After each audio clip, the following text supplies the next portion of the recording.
Hey everyone, in this video, we're going to take a look at the players that elevate their FNCS teammates the most. Before diving in, a few notes about our methodology. We first examined every player across all regions that has ever competed in a team-based FNCS Grand Finals. We then excluded players that had fewer than 5 different teammates, players that hadn't competed in a Chapter 4 FNCS Finals, and players whose teammates had less than 40 combined events played. We also adjusted all FNCS placements to be scaled to duos, so that we could compare results equally. So, for example, 33rd in FNCS Trios is equivalent to 50th in FNCS Duos. Next, we looked at the players who made the most significant difference in their teammates' average placement, but considering the differential alone wasn't enough. To illustrate, say we have two different players. Player 1 takes his teammates from an average placement of 40th to an average placement of 30th, a difference of 10. Player 2 takes his teammates from an average of 9th to 4th, a difference of 5. Despite player 2's smaller differential, most would agree that improving from 9th to 4th is more challenging than going from 40th to 30th. To account for this, we used an exponential weighting system for the average placement of teammates with and without the player. We rescaled all the values on a 100-point scale, where 0 indicates no improvement and 100 indicates substantial improvement. From there, we narrowed it down to the top 25 players overall, shown here, which included at least one player from each region. Alone at the top, we have none other than EpikWhale, largely thanks to his performances while still a member of NA West. His 6 FNCS titles all came in team-based modes, resulting in his teammates having the lowest average placement overall. He comes out on top with a score of 100, which not only reflects that players average roughly 7 places higher playing with him than without him, but also the degree of difficulty improving their average placement at the very top of the leaderboard. Players like Rex,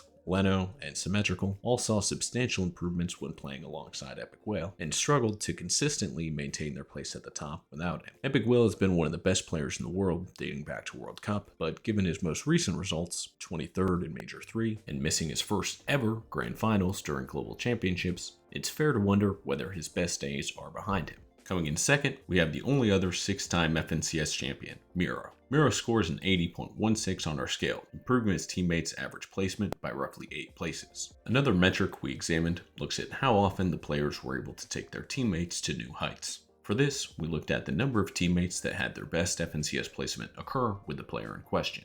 Mero had the 3rd highest rate of all players in this category, with 5 of the 7 players he competed with securing their best FNCS placement while competing with Mero. Cooper, Reverse 2K, Day, and Booga all have Mero to thank for bringing them their first ever FNCS title. In particular, Reverse 2K and Cooper stand out as players that boosted Mero's score. When adjusted for the team mode, Reverse had never placed better than 14th before playing with Mero, and after they split, never competed in an FNCS Finals again. Cooper had only a single FNCS Finals to his name, placing 30th, before joining together with Mero and putting up 3 straight top 10 placements, including winning global championships. Next in our list, we have Acorn with a score of 67.24. Acorn has helped 3 of the 5 teammates he's had to their best FNCS placement, including bringing Cold, Jock, and Slacks their first FNCS title. In particular, Jock and Slacks never really came close to the success they achieved alongside Acorn. When adjusted for team mode, Jock never placed higher than 18th without Acorn, and Slacks higher than 14th without Acorn. Next up, we have our first non-NA player, Jynx of OCE. 2 of Jynx's 3 FNCS titles have come in team-based modes. Jynx comes out 4th overall on our scaled ranking, and 3rd overall when just looking at the raw placement differential alone.